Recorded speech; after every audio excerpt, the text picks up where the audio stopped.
Hey everyone and welcome back. In today's video we'll be discussing about the Elastic Block Store, which is also referred as the EBS. Now AWS Elastic Block Store is a persistent block storage volume for the use of EC2 instance.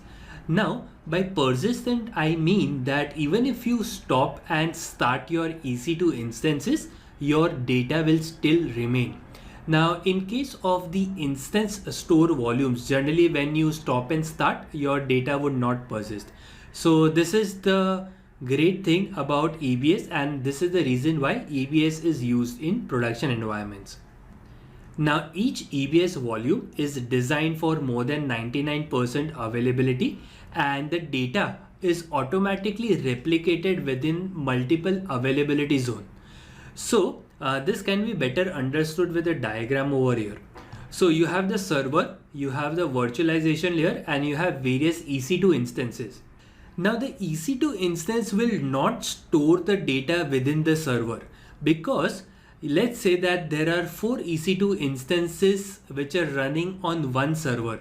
And if there is an issue with this one server, let's say there's an issue with the hard disk, then the data of all the 4 EC2 instances would either be corrupted or it would be lost. And this is the reason why storing the data on the EC2 instance is never an ideal approach. And the second problem with this approach is that, again, if the hard disk gets corrupted, it is not replicated.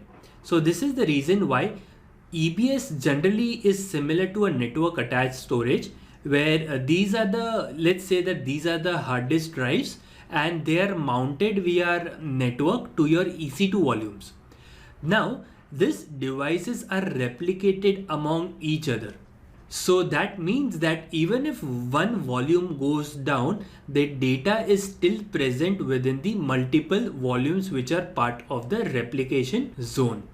So this is another advantage of EBS, but do remember that although AWS claims that this is the availability and data is replicated, I have seen a lot of instances, specifically because I have been working in enterprises where we have thousands of servers, and there are a lot of cases where EBS volumes are facing issue and the data is completely lost. In fact, we had one issue where AWS had sent a mail that there is an issue with the EBS, and our entire production database server went down because of that. So although it is good, but do remember that you should always take the backup of your data within the EBS volume, because even EBS volume can have issues. Anyways, so that is just some real world things that I would like to share.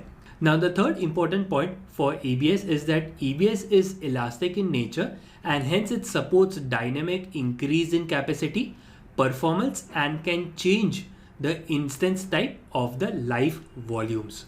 So we'll understand this after the next slide. Now this slide is very important. Do remember that AWS EC2 is regarded as a compute based service. Now compute generally refers to memory and CPU. So if you look into the EC2 pricing or EC2 instance types which are available, you will see that you have the vCPU and you have the memory and you have the storage option where you have EBS only here.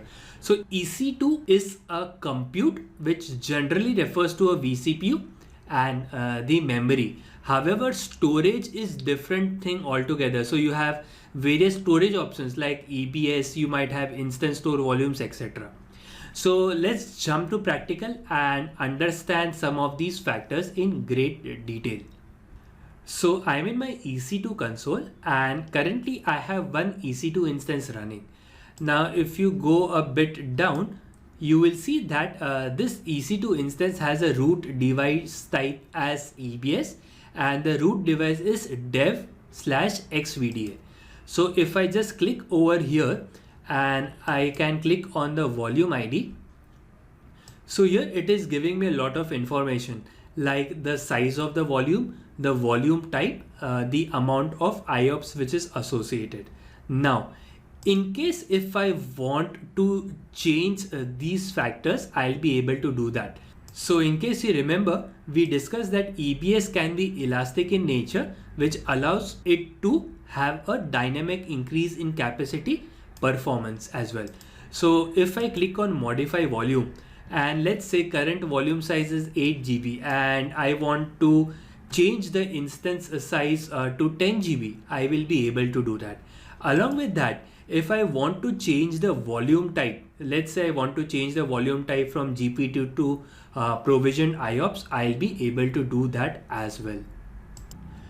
So I hope you understood at a high level overview about EBS. Do remember that EBS stays at a separate layer altogether. EBS disks are not included within the server.